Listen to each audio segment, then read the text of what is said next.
On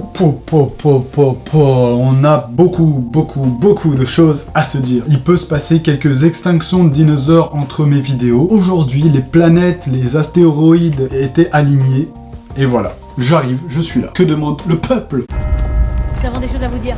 Je vois encore des gens qui commentent mes vidéos de 2015, 2014. Et ça me fait super plaisir parce que moi aussi, je regarde mes propres vidéos. Ouais, c'est un peu bizarre, mais je trouve quand même qu'elles sont intéressantes, il y a du charisme, il y a de l'humour. D'ailleurs, en parlant d'humour, c'était un petit peu gênant. Les commentaires, des fois, le faisaient remarquer. Bon, ça ne m'a jamais touché, bien que j'ai eu quelques problèmes après de confiance en moi, mais bon. Et c'est pour cette raison que je vous amène un petit peu d'actualité en faisant un tuto sur le Timberland Reverse. Mais avant ça, j'aimerais vous dire qu'on est 30 000 abonnés. Et on peut passer au tuto sans vidéo spéciale. Merci.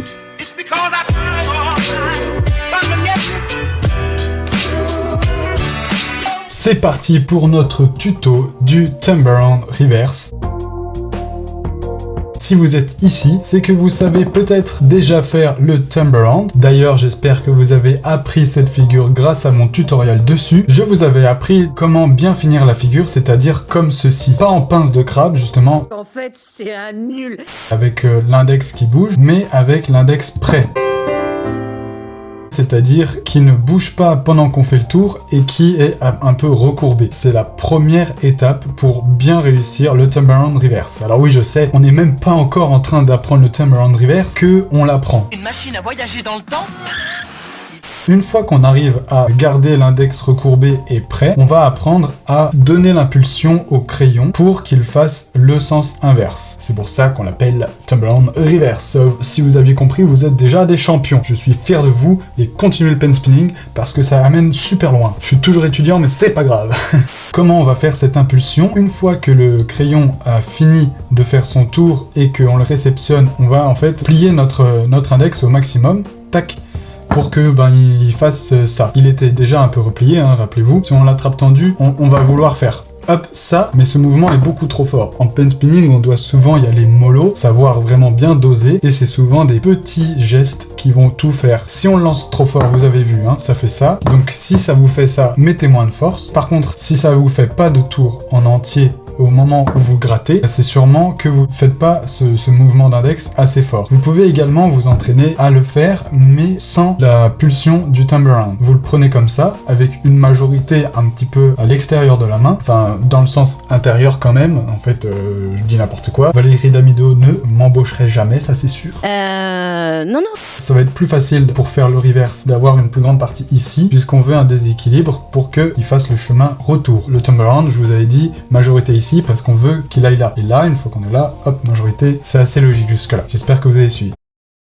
Je vous disais, vous pouvez déjà apprendre à commencer le retour, voilà, sans impulsion. On va juste gratter avec l'index. Alors, il n'y a pas de mouvement du pouce ni des autres doigts, c'est vraiment que l'index. Tac, comme ça.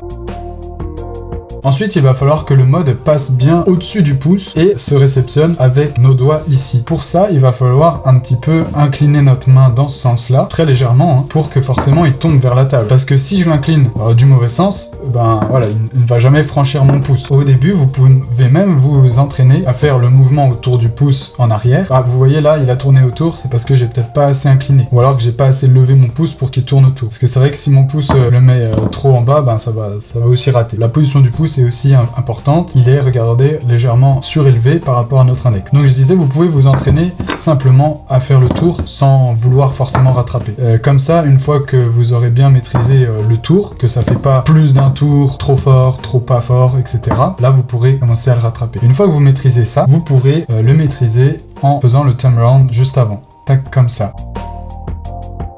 Quelle est la tactique ensuite pour les enchaîner? Eh bien c'est tout simplement pas de repos, c'est-à-dire pas d'arrêt avec l'index qui toucherait le crayon par exemple. Regardez, ces doigts-là ils servent pas, on peut le faire juste comme ça, juste avec 3 doigts tout simplement. Et là vous pourrez ensuite compter vos records. N'hésitez pas, maintenant que vous arrivez à faire cette figure, à enchaîner avec d'autres figures, par exemple le Sonic qui est une figure aussi de base, le Finger Pass, le Sonic Reverse, la charge, etc.